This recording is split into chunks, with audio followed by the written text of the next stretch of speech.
Hello, I'm Vincent Ho, and here with me as my guest is composer Jeffrey Ryan.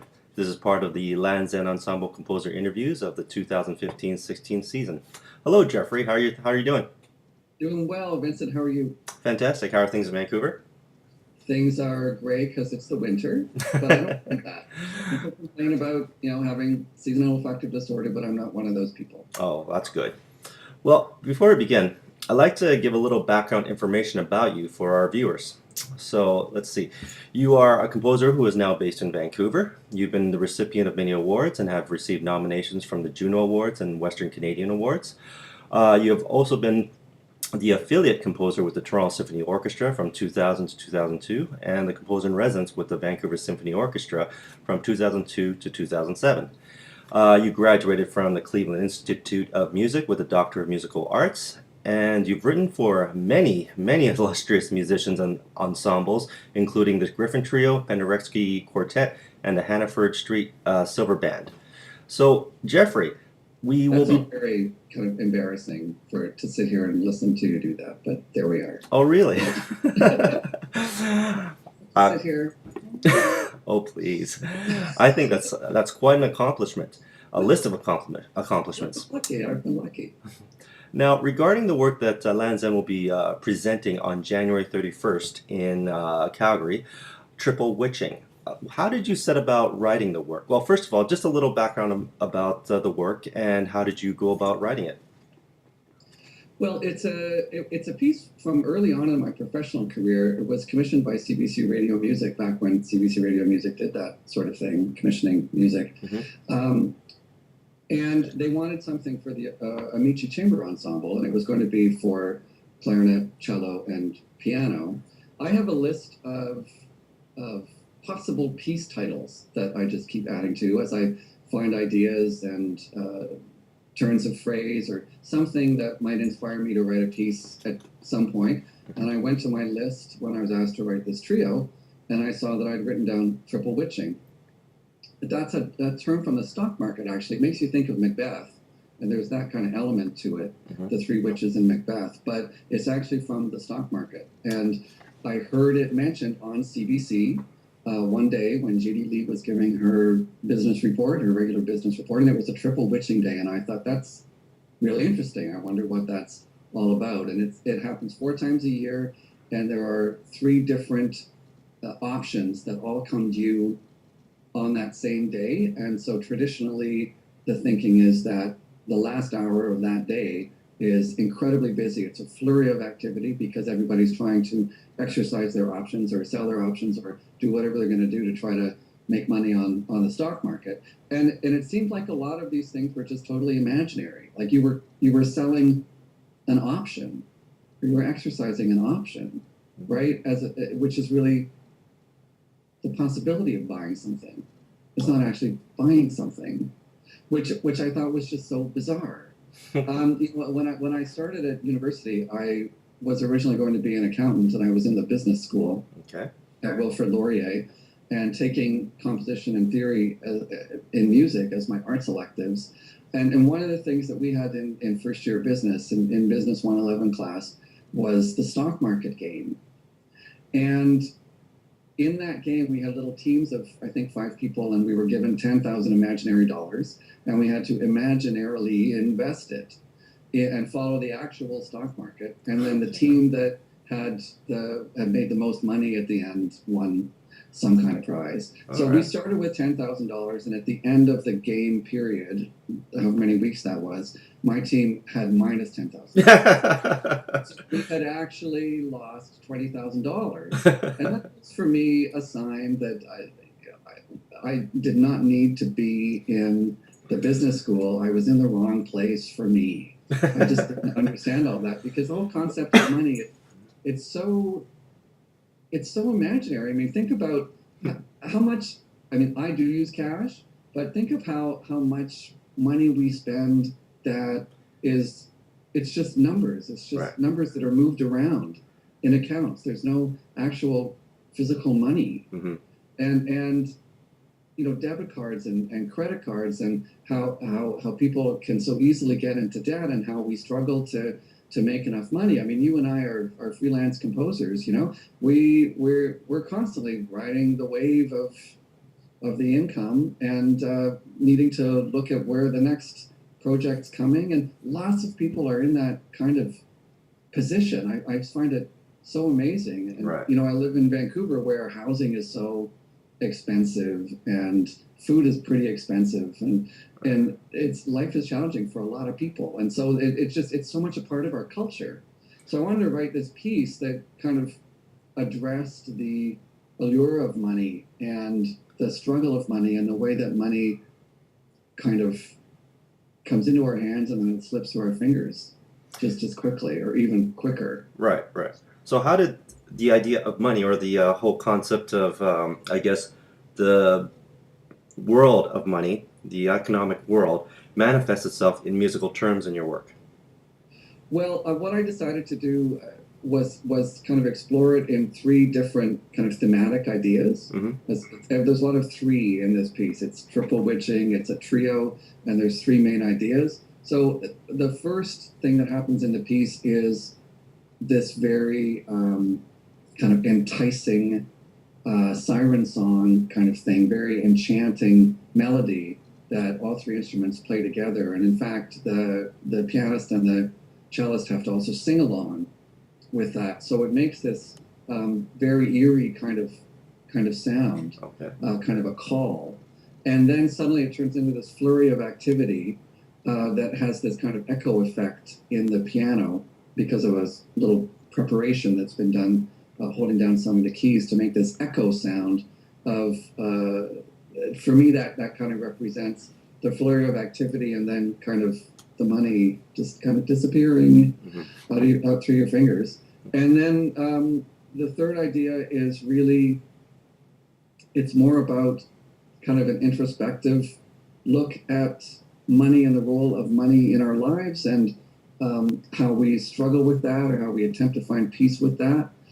So those are the three ideas that happen in it. And those three ideas cycle around in the course of the piece and they each evolve. But it ends in another flurry because it's almost like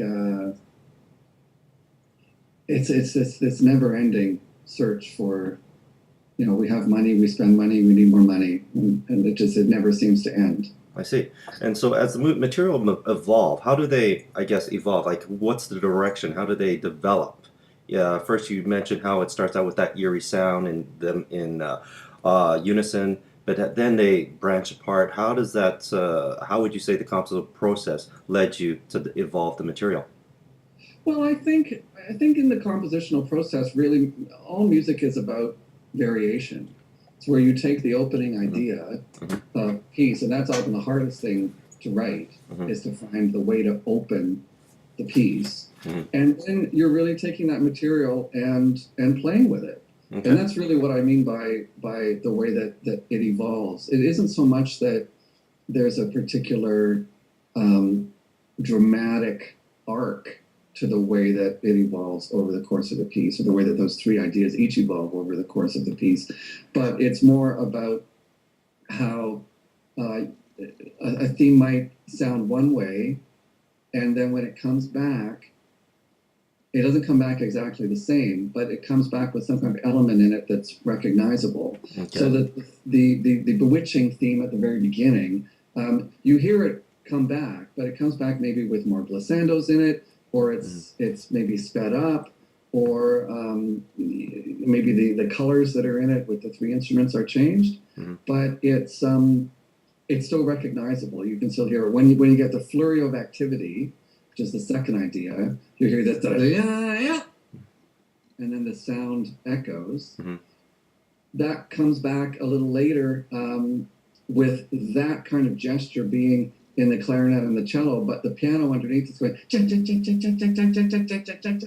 which to me is kind of like, it's almost like a cash, the old cash registers. Right, You right. know, I don't know how many people listening to this actually remember what those old cash registers sound like. I'm a composer of a certain age now, so I remember that. Those old things where, and then it would have you get the ding Yeah.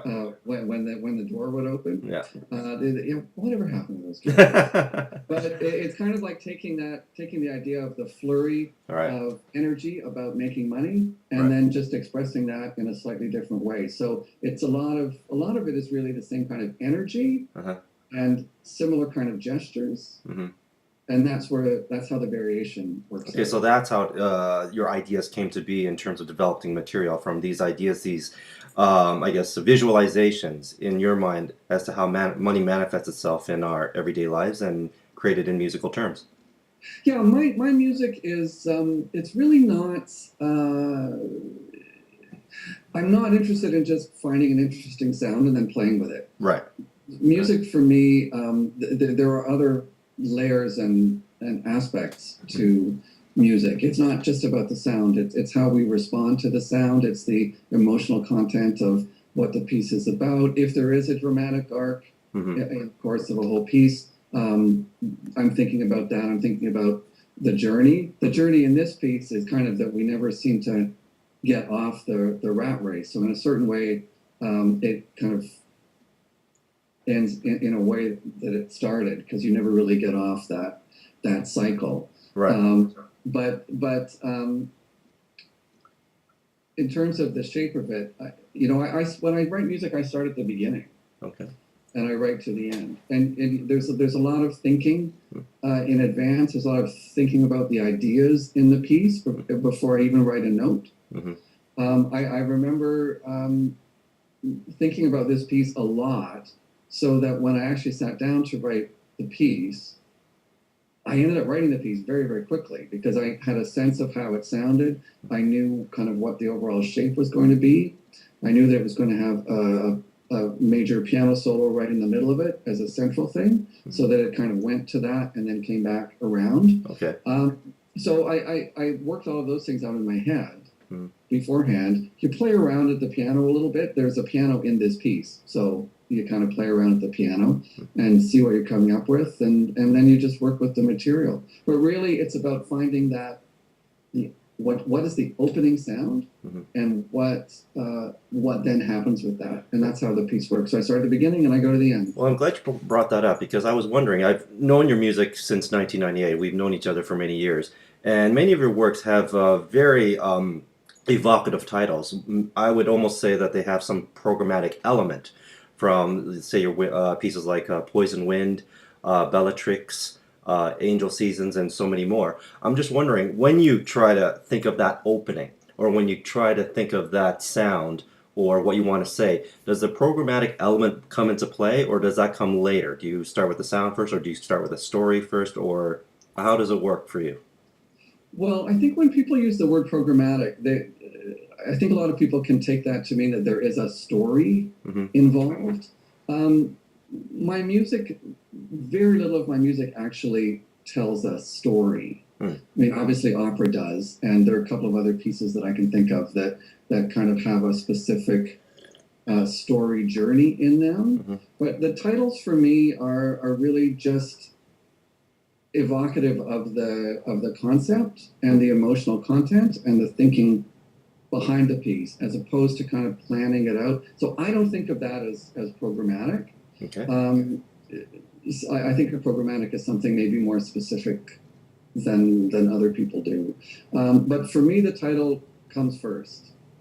Okay. That's what generates the ideas, and that's what gets me thinking about, well, what's the energy of that title? What are the kinds of sounds that would go with that title? What does that title mean to me? What does it say to me?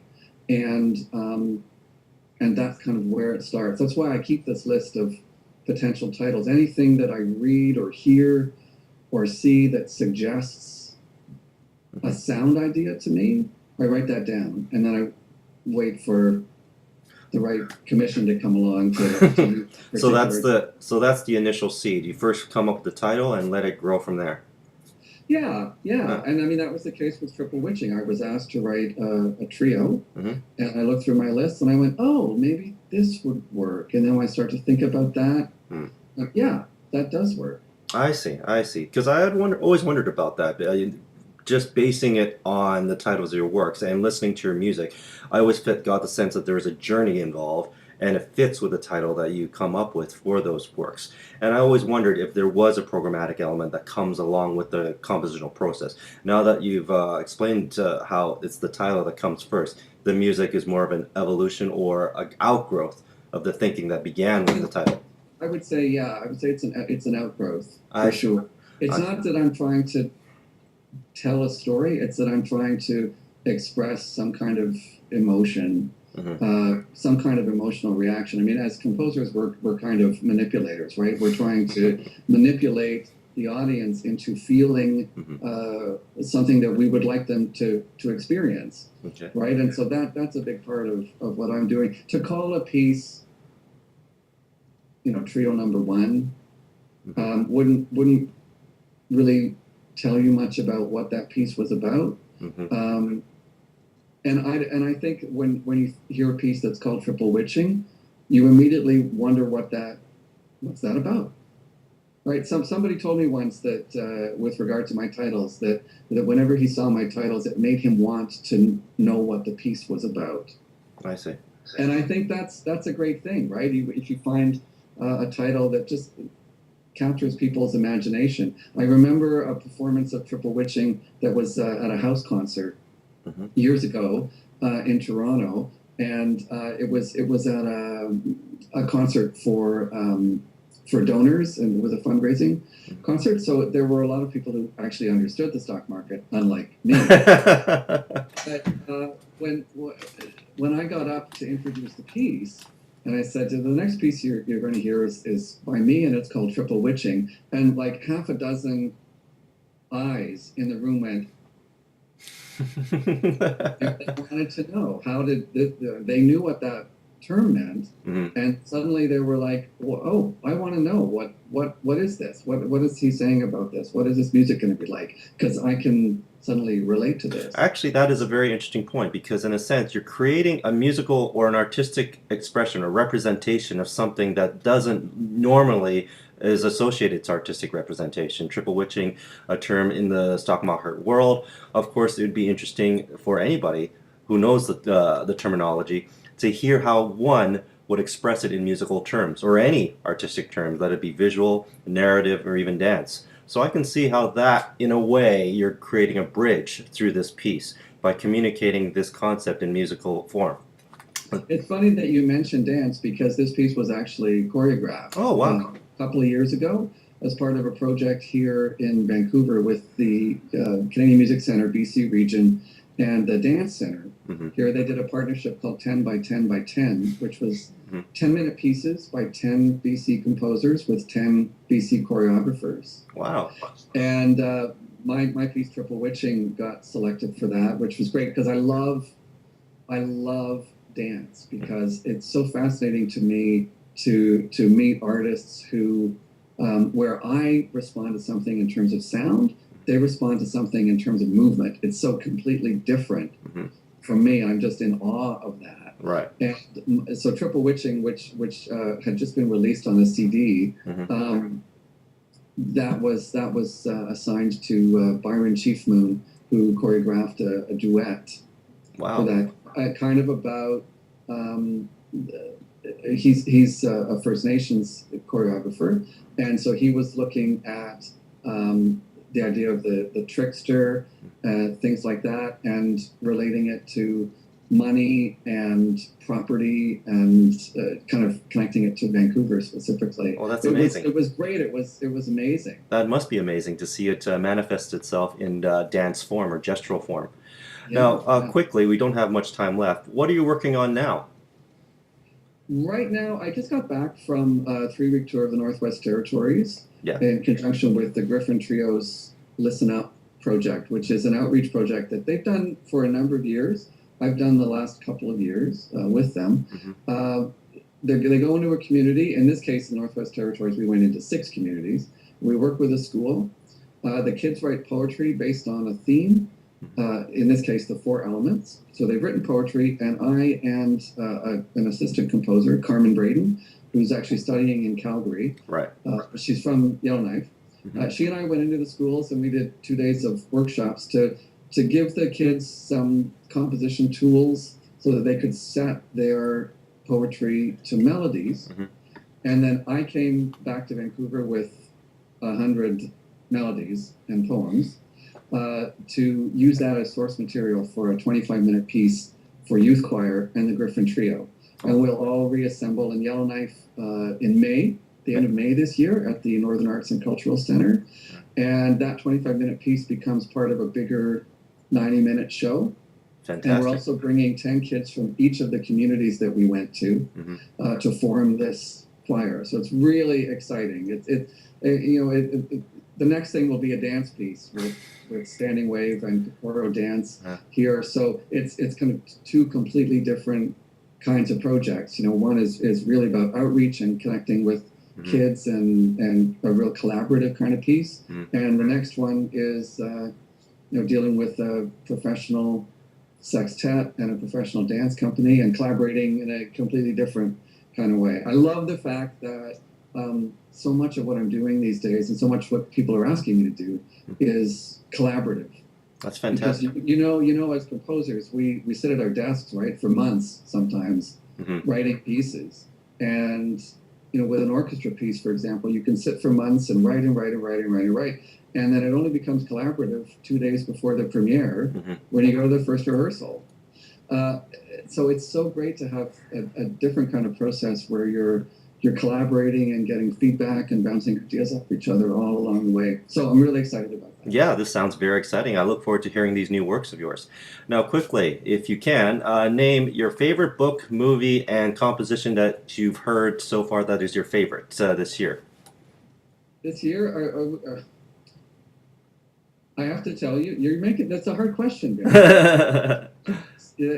My favorite book assumes that I actually have time to read books. Okay, so we'll negate that. I have read a book this year, though. Okay. I read Elizabeth Renzetti's, based on a true story. Elizabeth Renzetti writes for the Globe and Mail. This was her first novel, and it was really, really fun. I really liked it, so that's one I would recommend. That was my most recent read. My most recent movie, I don't go to a lot of movies. I watch a lot on Netflix, but I don't go to a lot of movies. I did go to End of the Woods on Christmas Day. Loved the first part of it. They really cut a lot in the second act. So the first act was 90 minutes. The second act was like half an hour. So in the end, it wasn't quite the home run that I hoped it would be, but it was still pretty exciting. Okay. And favorite piece of the season, not so much the favorite piece, but a favorite performance. The VSO did the War Requiem in November, and I have to say it was the most phenomenal performance of that piece that I've heard. It's a piece that I really admire because it's so well crafted. I personally find it kind of an emotionally unaffecting piece, but I appreciate it from the craft perspective. And the performance by the VSO and the soloists and the UBC choir was just phenomenal. So that's a favorite performance of the season. Well, thank you, and there you have it. Thank you for joining me, Jeffrey. I really appreciate your time. My pleasure. All right, bye for now. Bye now.